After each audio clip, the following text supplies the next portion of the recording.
which is simple learning, and today we will study about the chapter of your geography book, Longman Geography book, class 8, and the name of the chapter is disasters, natural and man-made. मतलब disaster का मतलब क्या होता है student? त्रासदा, यानी कि क्या आना। डिसास्टर्स का मतलब जो नेचुरल और ह्यूमन मैन मेड हो, यानी कि जो नेचुरली अकर होंगे और कुछ जो हम अकर करते हैं। तो ये है डिसास्टर्स के बारे में। तो स्टूडेंट क्लास 8 ज्योग्राफी का ये पार्ट 1 है। तो ये this is the part 1 of this chapter. And without further delay, let's get started. Chapter 5, Disasters, Natural and Human Made. In this chapter, you will learn about disaster and its type. Disaster क्या होता है, उसकी type क्या है, ways which help in minimizing the risk of natural and human made disasters, और कौन कौन से ways हैं, कौन कौन से solution हैं जो natural और human made disasters हैं, वो जो डिसास्टर जैसे कि अर्थक्वेक वगैरह हो गया स्टूडेंट, ठीक है, फ्लड हो गया। तो ये the importance of disaster management. अब डिसास्टर को मैनेज कौन करेगा, वो भी management. The role of government in disaster management. Government का क्या रोल है डिसास्टर मैनेजमेंट में। तो स्टूडेंट स्टार्ट करते हैं इस चैप्टर को। Disaster can be defined as a sudden destructive event which causes loss of lives and property. Disaster क्या होता है, एक सडन डिस्ट्रक्टिव इवेंट। डिस्ट्रक्टिव का मतलब जो क्या कर दे, खत्म कर दे, ऐसा कोई इवेंट एकदम से अकर हो जाए और वो क्या करता है, उसकी वजह से क्या होता है, लाइफ का लॉस, यानी कि कई लोगों की जान चली जाती है स्टूडेंट, लोगों की जाए चाहे एनिमल्स की जाए, और प्रॉपर्टी की भी उनके। जैसे आप देखते हो एग्जांपल अर्थक्वेक, भूकंप आता है तो क्या होता है उससे, वो भी एक डिस्ट्रक्टिव इवेंट है, यानी कि जो लाइफ को क्या कर देता है, डिस्ट्रॉय कर देता है, और जो मकान हो गया, पर्सन हो गए, जो भी कुछ रहता है उसको सब तोड़ फोड़। तो ये हो गया disaster. These disasters have long-term impacts on the socio-economic conditions and environment of the affected area. ये जो disasters हैं, ये long-term impacts, यानी कि इनका जो impact पड़ेगा, इफेक्ट पड़ेगा, ये अफेक्ट करेंगे लाइफ को, ये बहुत लंबे टाइम तक करते हैं, और इससे लोगों की सोशल इकोनॉमिक कंडीशंस पूरी चेंज हो जाती है। जैसे कि जो अर्थक्वेक आता है तो जो बिल्डिंग है, जो क्या हो गई अर्थक्वेक की वजह से क्या हो गई, पूरी टूट गई चुकी है, तो उनको बनाने में स्टूडेंट बहुत टाइम लगता है और पैसा भी उतना लगेगा। तो ये है इसका मतलब। और जो इन्वायरमेंट है वो भी अफेक्ट हो जाएगा स्टूडेंट, जो बैलेंस होगा नेचर का वो भी चेंज हो जाता है। टाइप्स ऑफ डिसास्टर्स, और डिसास्टर्स कितने टाइप के हैं, एक तो नेचुरल हो गया, जो यानी कि नेचुरली अकर है, यानी कि जैसे अर्थक्वेक है उसको हम नहीं करते ना अकर। ह्यूमन में डिसास्टर जो हम लोग अकर करते हैं। तो नेचुरल डिसास्टर्स क्या होते हैं, पढ़ते हैं इसके बारे में। Natural disasters are those catastrophic events that are caused by the nature or the natural processes of the earth. जो नेचुरल डिसास्टर्स हैं वो ऐसे हैं, वो क्या है, वो डैमेज करते हैं, ठीक है, एक बड़े पैमाने पे, ऑन लार्ज स्केल पे। ये ऐसे इवेंट्स हैं जो नेचर कॉज करता है, नेचर बनाता है ये डिसास्टर। और नेचुरल प्रोसेस ऑफ द अर्थ, या तो नेचुरल प्रोसेस किसकी, अर्थ की, जैसे कि अर्थक्वेक आना, flood, cyclone, wild Fyers, volcanic eruptions भी देखते हो आप। तो ये है नेचुरली अकर, इनको हम नहीं करते हैं। तो student move on to the next page. और अब अभी तो हमने पढ़ा नेचुरल डिसास्टर, अब हम पढ़ेंगे ह्यूमन मेड डिसास्टर्स क्या हुए। ये क्यों होते हैं अगर, क्योंकि ह्यूमन नेग्लिजेंस, यानी कि जब जिस चीज पे हम ध्यान नहीं देते हैं, हमारी एरर की वजह से, जैसे कि न्यूक्लियर डिसास्टर्स, वो तो हम ही करते हैं ना, हम ही तो करते हैं, न्यूक्लियर बॉम्ब हम ही तो बनाते हैं, और उसको किसी कंट्री में अगर लैंड कर देंगे, अगर हमें उसको क्या करना, उस कंट्री को बिल्कुल हिला के रख देना हो, यानी कि उसे उस कंट्री को हमें नुकसान पहुंचाना हो, ठीक है, तो हम क्या करते हैं, न्यूक्लियर बॉम्ब को बनाते हैं। और आपने नागासाकी और हिरोशिमा तो सुना होगा ना, उसमें भी कितना डिस्ट्रक्शन कॉज हुआ। तो ये हो गई ह्यूमन मेड डिसास्टर्स। ये बायोलॉजिकल और केमिकल वारफेयर, केमिकली और बायोलॉजिकली भी अकर करते हैं हम। Natural hazards and natural disasters. अब नेचुरल हैजार्ड्स और नेचुरल डिसास्टर्स क्या होते हैं। A natural hazard is an occurrence that is not so frequent but nevertheless dangerous due to its life-threatening consequences. जो नेचुरल हैजार्ड होते हैं, occurrence का मतलब उस चीज का होना, वो उतनी जल्दी नहीं होते हैं, जब तक कि जो हमारी लाइफ है उसको कहीं ना कहीं नुकसान पहुंचाने हैं। जो डेंजरस चीजें हैं उनकी वजह से जो हमारे लाइफ की जो प्रॉब्लम्स है उनके रिजल्ट को। तो नेचुरल हैजार्ड अकरेंस हुई जो फ्रीक्वेंटली अकर नहीं होती है। It also causes great destruction to property, ये भी प्रॉपर्टी को डिस्ट्रक्शन यानी कि इसको ड्यून यानी कि डैमेज कर देती है। The level of destruction cause by natural hazards very in nature and intensity, और जो लेवल है डिस्ट्रक्शन का जो कॉज होता है किसके थ्रू, नेचुरल हैजार्ड्स के थ्रू, उसका वेरीज यानी कि वो डिफर करता है नेचर में भी और उसके इंटेंसिटी में भी। Natural hazards which are furious in nature and bring about large scale destruction of life and property are called natural disasters। और जो natural hazards हैं, ठीक है, जो क्या है अलग अलग टाइप के नेचर में जिनकी स्पीड बहुत ज्यादा होती है और जो लार्ज स्केल डिस्ट्रक्शन यानी कि डिस्ट्रॉय कर देते हैं आपकी लाइफ को ऑन लार्ज स्केल पे और आपकी प्रॉपर्टी को, वो हो गई नेचुरल डिजास्टर्स। और नेचुरल हैजार्ड और नेचुरल डिजास्टर्स के बारे में आपके पास यहाँ पे डिफरेंस दे रखा है, ठीक है। नेचुरल हैजार्ड अकर होते हैं फ्रिक्वेंटली जब तक कि वो आपकी लाइफ को नुकसान ना पहुंचा दे, ठीक है। तो नेचुरल यानी कि आपदा। Earthquakes, the vibration or shaking of a part of the earth's surface caused by sudden movements under its crust are known as earthquake। earthquake क्या होते हैं देखते होंगे आप, जैसे कि वाइब्रेशन होना, ये स्टूडेंट वाइब्रेशन होना और उससे जो चीज है वो हिलना, तो ये है अर्थक्वेक स्टूडेंट। और जो भी अर्थ सरफेस है उसमें मूवमेंट, उसकी क्रस्ट के नीचे जो मूवमेंट होगा उसको बोलते हैं अर्थक्वेक्स। द पॉइंट ऑफ, आपने देखा होगा जो क्रस्ट लेयर होती है वो टॉप लेयर है ना, ठीक है, अर्थ की सरफेस की, तो वो the point of origin of an earthquake is called the focus. जहां पे से जो अर्थक्वेक है जो उसका पॉइंट होगा उसको बोलेंगे फोकस। और and the point on the earth surface which is directly above the focus, और जो पॉइंट फोकस के ऊपर होगा उसको बोलेंगे एपिसेंटर।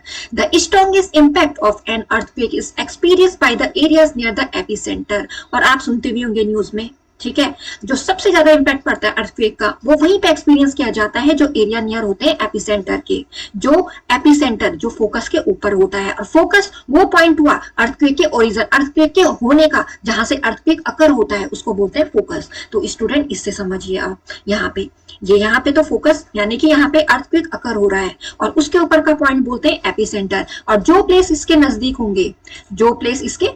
होंगे, जैसे कि यहाँ पे कुछ प्लेस होंगे, प्लेस का मतलब जो भी लोग यहाँ रहेंगे, बिल्डिंग वगैरह कोई भी, उन सबको डिस्ट्रॉय कर देगा। तो यहाँ पे ज्यादा एक्सपीरियंस होगा स्टूडेंट और इसको बोलेंगे फोकस। तो स्टूडेंट आई होप आपको इस डायग्राम से और अच्छे से समझ में आया होगा। The point of origin of an earthquake is called the focus। ये तो हमने पढ़ लिया, अब हम बढ़ते हैं move on to the next page। The movement of tectonic plates, सबसे पहले जो टेक्टोनिक प्लेट्स है आपकी कहाँ पे रहेंगी, ये जो लिथोस्फीयर वाला पार्ट है ये यहाँ पे, ठीक है। तो जो टेक्टोनिक प्लेट्स है, ठीक है, तो वो वहां पे रहेंगी, जो लेयर होंगी जो फॉर्म करती है अर्थ के लिथोस्फीयर को। और मैंने आपको दिखा दिया लिथोस्फीयर लेयर यहाँ पे, जिसमें क्रस्ट और अपर मोस्ट सॉलिड मेंटल होगा, ठीक है। तो क्रस्ट लेयर भी यहाँ पे ये इसको बोलेंगे।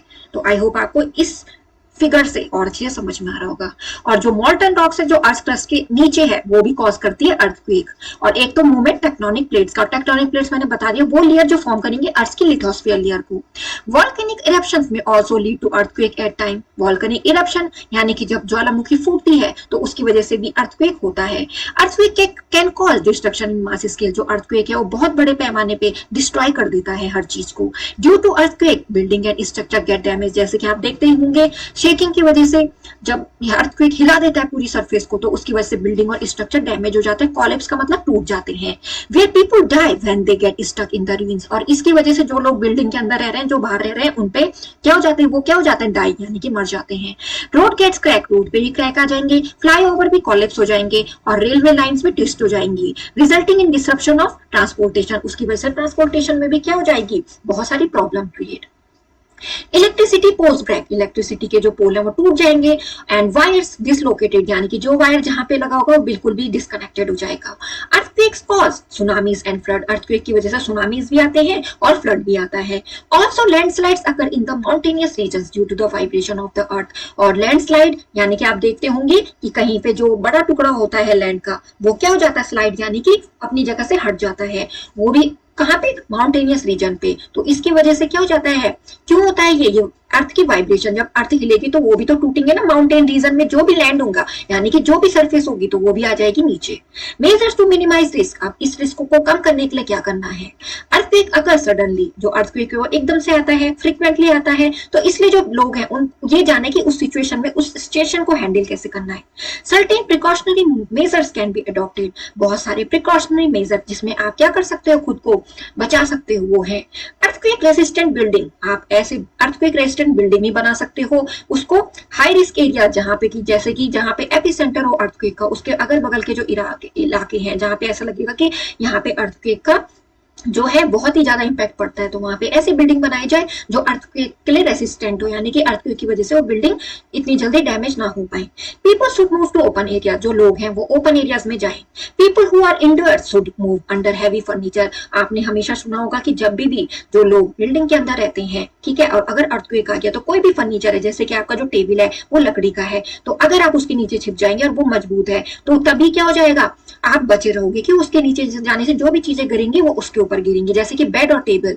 They should keep away from things that can collapse, और उन लोगों को उन चीजों से दूर रहना चाहिए जो जल्दी टूटती हैं और आपको क्या पहुंचा सकती है, इंजरी, जैसे कि Windows, mirrors, cupboards and fans, इनसे दूर रहना चाहिए। तो स्टूडेंट ये आपके पास मेजर दे रखे हैं, आप अपने को कैसे बचा सकते हो। तो स्टूडेंट ये है टेक्टोनिक प्लेट, और इसके हिलने की वजह से ये देखो ये मूवमेंट होता है ना टेक्टोनिक प्लेट्स में, तो इस वजह से। तो आई होप आपको इससे और अच्छे समझ में आ गया होगा। People who are outdoors should move away from buildings, trees and electric poles. जो लोग बाहर हैं तो वो अपने को दूर रखें बिल्डिंग से, वो बिल्डिंग के नजदीक ना खड़े रहें, ट्रीज के नजदीक ना खड़े रहें और इलेक्ट्रिक पोल्स के नजदीक भी ना रहें। Mock drills should be conducted in schools, colleges and residential complexes to spread awareness about the precautionary measures. और मॉक ड्रिल्स कंडक्ट किया जाए स्कूल में, बच्चों को ये भी बताया जाए कि आपको कैसे अपने को बचा के रखना, how to save your life during these disasters. Colleges और रेजिडेंशियल कॉम्प्लेक्सेस में भी मॉक ड्रिल्स होनी चाहिए ताकि आपको पता चले कि क्या क्या प्रिवेंटिव मेजर्स उस टाइम आप ले सकते हो। Volcanic eruptions and opening or a vent in the earth surface through which lava gases and ash erupt is known as volcano. Volcano किसको कहा जाता है? जब अर्थ की सरफेस से, ठीक है, जिससे क्या निकलेगा, लावा, गैसेस और ऐश, ये निकलेगा जब वोल्केनो क्या हो जाती है, फूटती है। वोल्केनोस आर ऑफ 3 टाइप, ये एक 3 टाइप की होती है, एक्टिव, डोरमेंट और एक्सटिंक्ट वोल्केनोस, ठीक है। When magma builds up beneath the earth crust it forces its way to the surface through the vent. जब मैग्मा बनता है अर्थ क्रस्ट के नीचे, ठीक है, तो वो फोर्स करता है, वो अपना रास्ता बनाता है सरफेस पे आने के लिए उस वेंट के through. This phenomenon is called volcanic eruption. तो वोल्केनिक एरप्शन ये देखिए, ठीक है, ये बाहर आ रहा है, तो यहाँ पे तो पानी है अभी, तो ये धीरे धीरे क्या जाएगा, ये धीरे धीरे यहाँ से फ्लो करके ये यहाँ से जो भी आएगा ये नीचे नीचे ये ऐसे आ जाएगा। तो ये हो गया student volcanic eruption. Volcanoes When magma builds up beneath the earth's crust, ये तो मैंने बता दिया, इसको वोल्केनिक इरप्शन बोलेंगे। The destruction in the surrounding areas of volcanoes include spreading of lava over large areas। जो डिस्ट्रक्शन होगा, डैमेज होगा सराउंडिंग एरियाज में, ठीक है, जहां पे जो वोल्केनोज है वो किसको लेकर होगा, वहां पे लावा स्प्रेड हो जाएगा, उसकी वजह से लार्ज एरियाज पे लावा हो जाएगा स्प्रेड, जिसका रिजल्ट आएगा कि जो फार्म लैंड है यानी कि जो लैंड अगल बगल होगा वो उसके नीचे बरी यानी कि दफन हो जाएगा। फॉरेस्ट, रेजिडेंशियल एरियाज और ट्रांसपोर्ट लाइन, ये भी अगर वोल्केनो कोई पास वाले इलाके में, वैसे तो आपने देखा होगा वोल्केनो शहर से दूर पर कई वोल्केनो होती हैं। Ash and steam that erupt cause air pollution, और आपने देखा होगा ये धुआं जो निकल रहा है स्पीड में, इसकी वजह से भी एयर पॉल्यूशन होगा और हेल्थ हैजार्ड यानी कि लोगों की हेल्थ प्रॉब्लम भी क्रिएट होंगी इस वजह से। मोर ओवर एयर ट्रैफिक में भी डिसरप्टेड एंड एरियल एनिमल्स में लूज देयर लाइव्स। और एयर ट्रैफिक यानी कि अगर वहां से कोई एयरक्राफ्ट होकर गुजर रहा है तो वो भी क्या हो जाएगा, डिसरप्टेड, डैमेज हो जाएगा। और एरियल एनिमल्स, जो लोग वहां पे रहते, जो एनिमल्स वहां पे रहते होंगे, उनकी लाइफ भी क्या हो जाएगी, बर्बाद हो जाएगी, डैमेज हो जाएगी। मेजर्स टू मिनिमाइज रिस्क, इसकी रिस्क कैसे कम कर सकते हैं, आपको क्या क्या मेजर लेने होंगे। जब वोल्केनिक इरप्शंस प्रिवेंट नहीं हो सके तो सर हमें ऐसे रिस्क लेने चाहिए ताकि हम उसको मिनिमाइज कर सके वोल्केनिक इरप्शन को। जहां पे रिस्क प्रोन एरिया, जहां पे आपको लगेगा कि यहाँ पे क्या है, ज्यादातर ज्वालामुखी और ये कभी भी फूट सकती है, तो वहां पे ये आपको मेजर अडॉप्ट करने पड़ेंगे। As most volcanoes send out prior warning before erupting, जैसे होता है ना बारिश, अब तो ऐसा भी हो रहा है जब रेनफॉल ज्यादा हो रही है तो वार्निंग दी जाती है थ्रू मैसेजेस, थ्रू न्यूज़पेपर, ठीक है, थ्रू टेलीविजन। तो ये बताया जाता है कि कल का मौसम कैसे रहेगा, अगर ज्यादा बारिश होगी तो आप बाहर ना निकले। होता है जहां ज्यादा इलाके क्या है, जहां पे फ्लड रिलेटेड एरियाज है ना, तो वैसे ही जहां पे ऐसा लगे कि ये वोल्केनोज रिलेटेड एरियाज है तो उनके इरप्टिंग होने से पहले, फूटने से पहले वहां वार्निंग दी जाए, ताकि जो वहां पे के लोग हैं वो जल्दी से जल्दी वहां खाली कर पाए। Awareness should be spread among the people regarding this prevention measure, और उन पे क्या हो, उनको जागरूक बनाया जाए लोगों को, ताकि वो उस टाइम पे अपना प्रिवेंशन यानी कि अपना बचाव कर सकें। People should store food and other essential item, और उस टाइम पे ताकि उनको सामना ना करना पड़े स्कार्सिटी ऑफ फूड का, ठीक है, जो भी एसेंशियल आइटम है वो उनको अपने साथ रखने चाहिए। Use of mask is recommended to prevent breathing in polluted air, जैसे कि मैंने बताया वोल्केनिक इरप्शन में क्या हो जाएगा, एयर पॉल्यूटेड भी होगी, और जो लोग वहां पे रहेंगे हो सकता है किसी को ब्रीथिंग प्रॉब्लम भी हो, तो इस वजह से मास्क वेयर करने चाहिए। अब आगे हम फ्लड्स के बारे में पढ़ते हैं, यानी कि बाढ़ किसकी वजह से, पानी की वजह से। जब ज्यादा ही पानी क्या हो जाता है, जमा होने लग जाता है, प्लेन्स एरियाज में ज्यादा देखा जाता है फ्लड को। When rivers overflow their banks due to heavy rainfall and submerge the nearby areas, floods occur। जब जो रिवर है वो ओवरफ्लो यानी कि एक उसका जो लेवल होता है उसमें तो फ्लो करेगी, पर ओवरफ्लो का मतलब जब बहुत ज्यादा पानी वहां इकट्ठा हो जाए रिवर में, जैसे कि ज्यादा रेनफॉल होने की वजह से, और जो नियर बाय एरियाज है वो डूब जाते हैं। आपने देखा होगा ना, जो घर वगैरह है वो डूब जाती हैं, गाड़ियां तक तैर जाती हैं जब ज्यादा रेनफॉल होता है। और जैसे अभी देखा जाता है, अभी देखा जा सकता है, ये अभी करंट की सिचुएशन है स्टूडेंट, जैसे कि हिमाचल में इतना बड़ा फ्लड आया, ठीक है, ड्यूरिंग द रेनी सीजन की वजह से होता है ऐसा। For example in India floods occur during the monsoon season, और जैसे कि आप देख सकते हो इंडिया में जो फ्लड है वो किस सीजन के दौरान आता है, मानसून के दौरान, जब बहुत ज्यादा बारिश होती है। The Ganga plains Brahmaputra basin in Assam and the deltas of Mahanadi, Godavari, Krishna and Kaveri rivers experience frequent floods, और जो ये डेल्टा है, डेल्टा बेसिन है जिसमें बहुत ज्यादा पानी पहले से रहता है, और अगर और ज्यादा रेनफॉल हो तो उसकी वजह से बाढ़ आ जाती है, तो ये यहाँ देखा जाता है। And area in inundated by the flood water, जैसे कि यहाँ पे आपको पिक दे रखी है कि ये जो एरिया वो डूब चुका है फ्लड वाटर से। तो स्टूडेंट आगे बढ़ते हैं। Excessive rainfall is the main cause behind floods, flood का यही कारण है, बाढ़ का यही कारण है कि बहुत ज्यादा रेनफॉल होना। Global warming has resulted in the melting of glaciers, और जो ग्लोबल वार्मिंग है उसकी वजह से भी जो ग्लेशियर है वो पिघल रहे हैं। ग्लोबल वार्मिंग का मतलब जब अर्थ में बहुत ज्यादा जैसे कार्बन मोनोऑक्साइड, कार्बन डाइऑक्साइड, ये गैस है जैसे, ठीक है, इनकी वजह से क्या हो जाता है, जो अर्थ का टेम्परेचर वो इंक्रीज हो रहा है, और जो ग्लेशियर है यानी कि पोल्स पे जो ग्लेशियर है वो पिघल रहे हैं, तो उनकी वजह से भी क्या हो जा रहा है, रिवर में पानी ज्यादा हो जा रहा है, सीज का लेवल ज्यादा हाई हो जा रहा है। तो ये ग्लोबल वार्मिंग हुआ स्टूडेंट, आई होप आपने साइंस में पढ़ा ही होगा।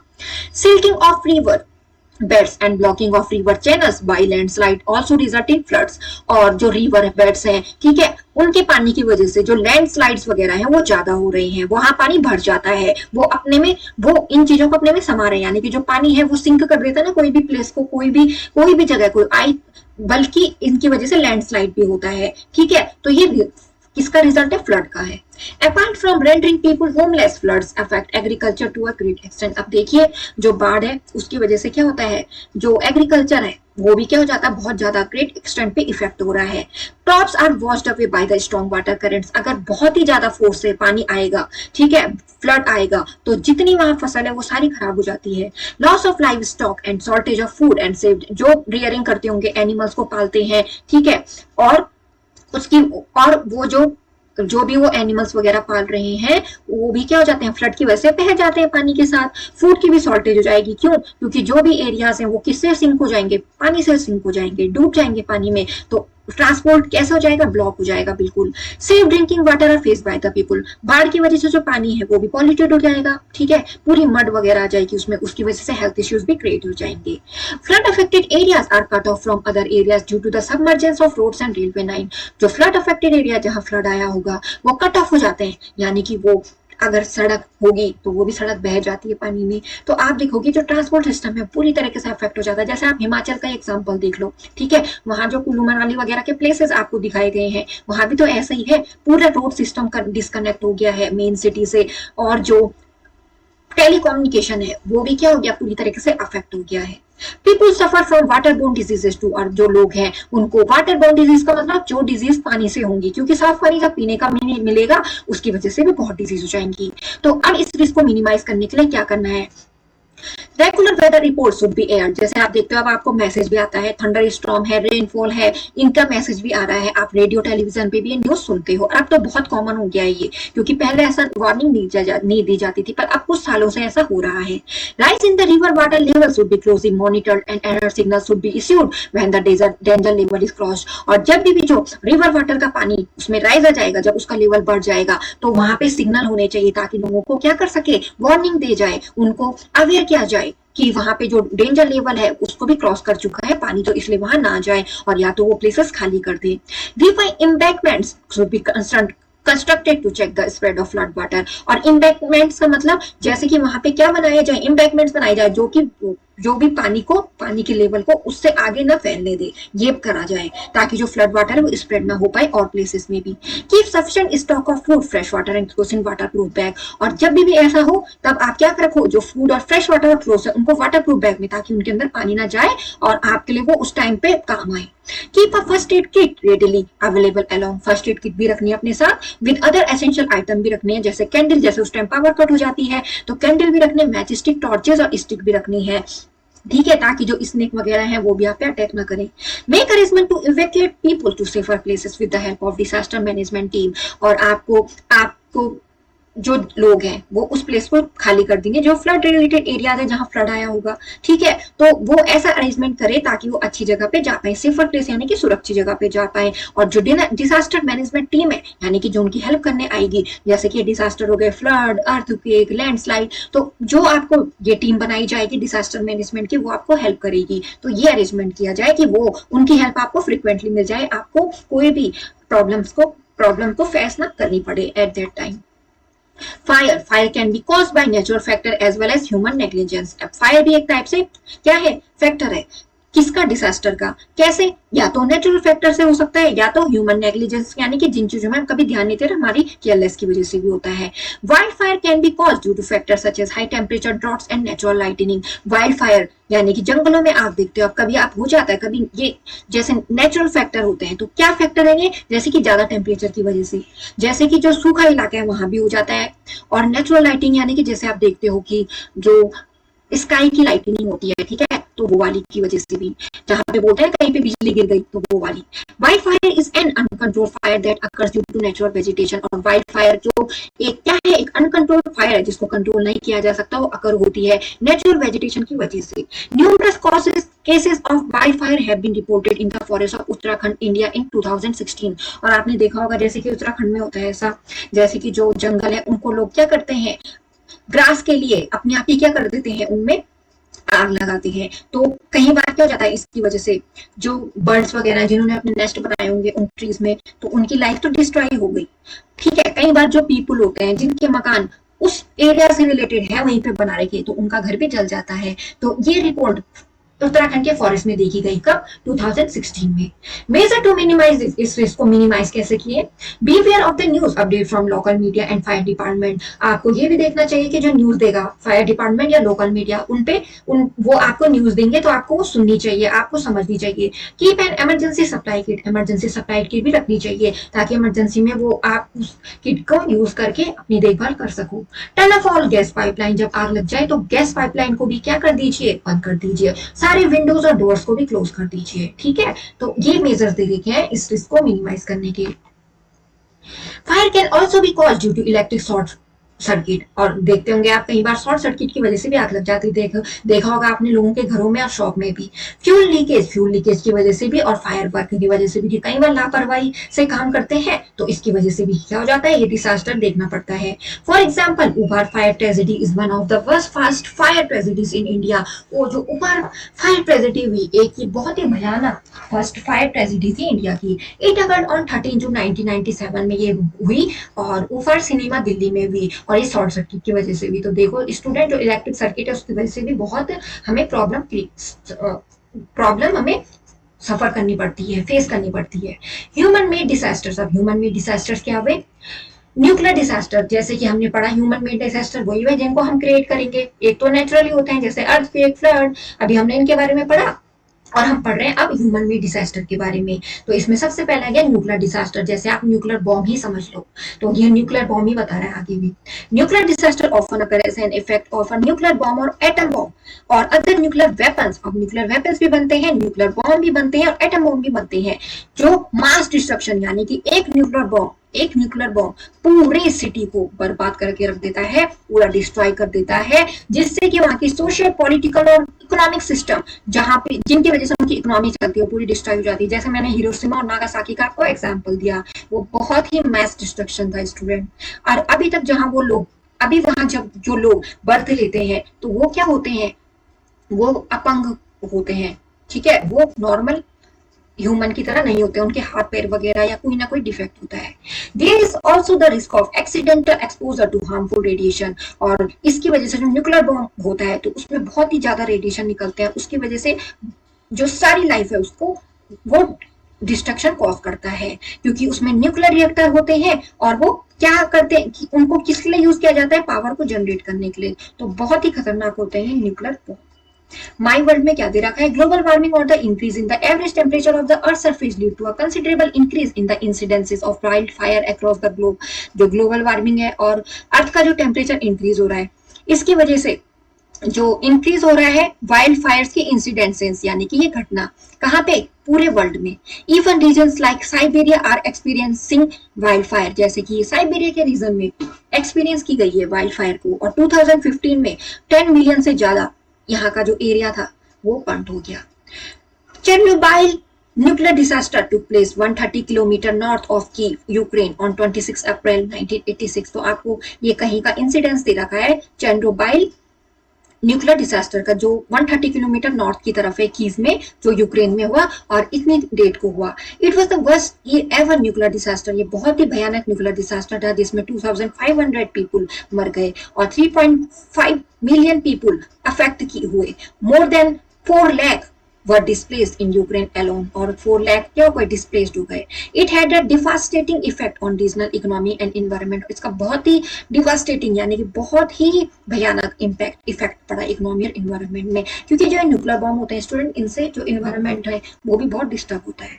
The effect of the disaster at Chernobyl were widespread जो इफेक्ट है बहुत ही वाइड स्प्रेड था, यानी कि बहुत ही ज्यादा फैला। जो the World Health Organization found that the radiation release from the Chernobyl accident was 200 times that of Hiroshima. अब देखिए ये हिरोशिमा और नागासाकी, मैं तो आपको एग्जांपल से समझा रही थी, बट ये जो आपको यहाँ पे इंसिडेंट्स दे रखा है, ये चेर्नोबिल न्यूक्लियर डिजास्टर, ये इससे भी ज्यादा खतरनाक था। जो हिरोशिमा और नागासाकी न्यूक्लियर बॉम्ब्स जब ये यहाँ फेंके गए, तो इनसे भी खतरनाक ये एक्सीडेंट था, चेर्नोबिल एक्सीडेंट का, वो 200 टाइम्स ज्यादा पावरफुल था। यानी कि जो यहाँ न्यूक्लियर बॉम्ब यूज किए गए वो इतने ज्यादा पावरफुल थे, किसके कंपेरिजन में, जो वहां का इंसिडेंट हुआ हिरोशिमा और नागासाकी का। जब यहाँ का इंसिडेंट इतना भयानक हुआ तो उससे भी ज्यादा खतरनाक रहा होगा। The fallout was also widespread and radiation affected human growth and caused cancer। अब देखिए मैंने कहा ना आपको, जहां पे भी न्यूक्लियर बॉम्ब ऐसे इंसिडेंट्स होते हैं, ठीक है, तो इनकी वजह से जो आगे की भी जो ह्यूमन ग्रोथ होती है, वो उस रेडिएशन की वजह से उनकी नॉर्मल लाइफ नहीं रहती है, उनको कोई ना कोई डिजीज हो जाता है। जैसे कि आपको यहाँ पे दे रखा है उन लोगों को, जैसे जो चेर्नोबिल एक्सीडेंट हुआ जहाँ, ठीक है, यूक्रेन में, वहां जो लोग अभी भी पैदा होते हैं तो उनको क्या हो जाती है, हेल्थ इश्यूज हो जाते हैं और उनको कैंसर हो जाता है। तो ये जो न्यूक्लियर बॉम्ब वगैरह ये ह्यूमन मेड डिजास्टर है स्टूडेंट, ये बिल्कुल भी ठीक नहीं है। अब जो मेजर्स हैं वो क्या लें इस रिस्क को मिनिमाइज करने के। Don't panic in case of nuclear disaster. Nuclear disaster के टाइम आपको पैनिक नहीं होना है, यानी कि आपको टेंशन नहीं लेनी है, आपको हड़बड़ी नहीं करनी है उस टाइम जब क्या होगा, न्यूक्लियर डिजास्टर होगा। Do not look at the fire blast followed by a nuclear attack or disaster as it can cause instant blindness। और अपनी आंखों से ना देखिए जहाँ पे फायर ब्लास्ट हो रही है, जहाँ पे न्यूक्लियर अटैक हो रहा है, उसको अपनी आंखों से ना देखिए, क्योंकि ये आपको अंधा भी बना सकता है। Do not move out of your house and close all doors and windows। अपने घर से बाहर ना निकले और विंडोज और डोर्स को क्लोज करके रखते हैं। Wait for the government's instruction, और गवर्नमेंट की इंस्ट्रक्शन का वेट करें। तो स्टूडेंट अब हम पढ़ेंगे chemical disaster. Chemical disasters are caused by a number of causes such as industrial accidents due to failure of safety systems, misuse of chemical substances for destructive purposes and natural factors. जो chemical disasters है वो कैसे cause होते हैं, उनके बहुत सारे causes हैं, जैसे कि इंडस्ट्रियल एक्सीडेंट्स, किसकी वजह से, फेलियर की वजह से, किसके सेफ्टी सिस्टम के फेलियर की वजह से, और केमिकल सब्सटेंस का मिसयूज करना डिस्ट्रक्टिव पर्पस के लिए, यानी कि किसी भी चीज को जब क्या करना हो, डिस्ट्रॉय करना हो, और नेचुरल फैक्टर के लिए। This disaster have wide spread effect, इनका बहुत ही वाइड स्प्रेड इफेक्ट पड़ता है, और जिसकी वजह से एक्सप्लोजन होगा, यानी कि फायर हो जाएगी, फायर एक्सप्लोड हो जाएगी, और टॉक्सिक सब्सटेंस और पॉइजनिंग, यानी कि ये ऐसे ऐसे हेल्थ इश्यूज होंगे और वो टॉक्सिक सब्सटेंस भी रिलीज करेंगी। तो ये क्या होगा स्टूडेंट, केमिकल डिजास्टर। जैसे कि आप देखिए, आपको एग्जांपल दे रखा है, केमिकल डिजास्टर का एग्जांपल क्या है, जो भोपाल गैस ट्रेजेडी थी वो एक वर्स्ट केमिकल डिजास्टर है इंडिया की, और जो 3 दिसंबर 1984 में हुई। The leakage of poisonous gas की वजह से, मिथाइल आइसोनेट की वजह से, ठीक है, कहां पे, कार्बाइड फैक्ट्री थी भोपाल में, यहाँ पे हुआ था ये डिजास्टर कोज, और देखिए 3 लाख लोगों की जान गई इसमें। तो ये हुए chemical disaster student. Measure to minimize risk, do not panic and follow the evacuation plan calmly. जब भी ऐसे इंसिडेंट होंगे तो आपको उसी टाइम पैनिक, यानी कि आपको हाइपर नहीं होना है, और आपको इवैक्यूएशन प्लान, यानी कि कहां से, वो जैसे कि गैस है तो वो क्या होती है, वो तो स्प्रेड होने का काम करती है ना। इवैक्यूएशन का मतलब ऐसे रास्ते निकालने चाहिए जहां से क्या कर सके, उनको बाहर निकाला जाए। Keep the elderly sick and other people who can not walk inside the house and close all doors and Windows tightly. और जो एल्डरली, यानी कि जो बीमार लोग होंगे, जो बूढ़े लोग होंगे, जो चल नहीं पाते हैं घर के अंदर, तो उनकी वजह से आप डोर्स और विंडोज टाइटली बंद कर दो। Do not consume uncovered water and food items, कोई भी बिना ढका हुआ वाटर या फूड आइटम आप नहीं रखें। Save the emergency numbers of fire station, फटाफट जो इमरजेंसी नंबर है वहां फोन करें।